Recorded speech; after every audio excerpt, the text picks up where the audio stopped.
The executive branch of the United States government is this unbelievably, as you know, is this hugely complicated beast, which takes a long time to even begin to understand. And I certainly feel like after however many years in and out of the government, I'm still only beginning to understand how it works, how it doesn't work, what are the sort of the levers that make things happen. And I think part of it was just that he had a young, inexperienced staff, and they didn't know how to translate.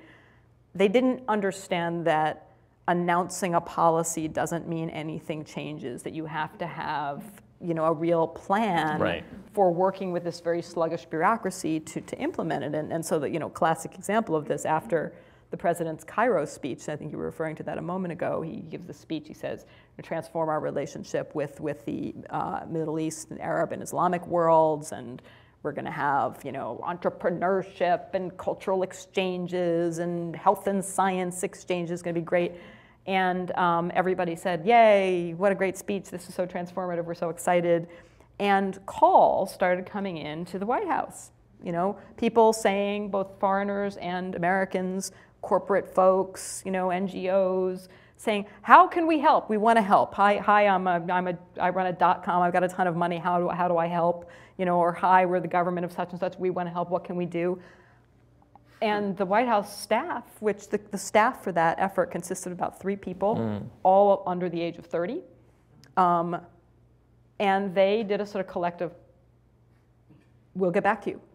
So part of it's just that. I have to say mea culpa here. I was a columnist for the Los Angeles Times from 2005 to 2009, and I was a fierce Obama partisan. And I was saying, you know, the people who say he's inexperienced, it doesn't matter, he's so smart, he's so great.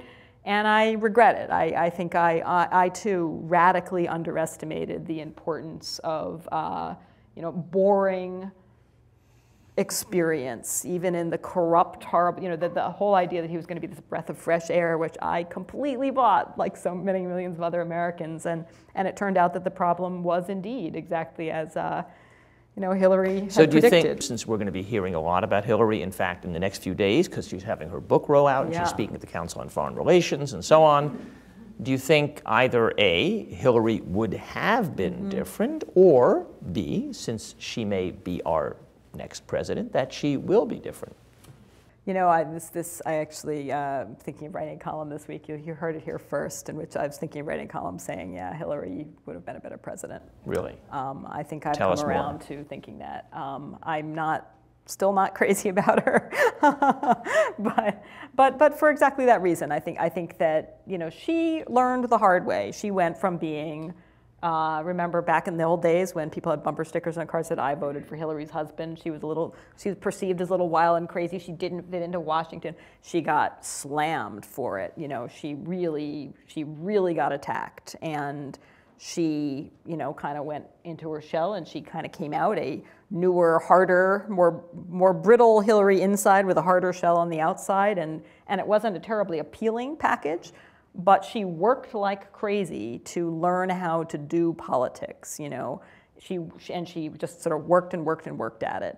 And it was not a very lovable transformation. But I think in hindsight, you know, she learned a lot of painful lessons about how politics works. And on the one hand, you know, that was what I and many other people didn't like about her back in 2007, 2008. She seemed like she would, you know, just say whatever it took to get there.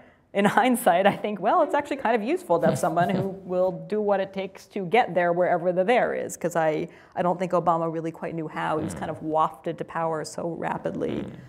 So yeah, I think that she would have made a, you know, world historic, Jeffersonian, Lincoln-like president? No, but do I think she probably would have been a somewhat better president in hindsight? Yes. Great. All right. Well, thank you.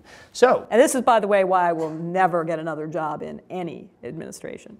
Unless it's the Hillary Clinton administration, where you've just come out and said, "You go, girl." I'm not sure don't speak so quickly on that.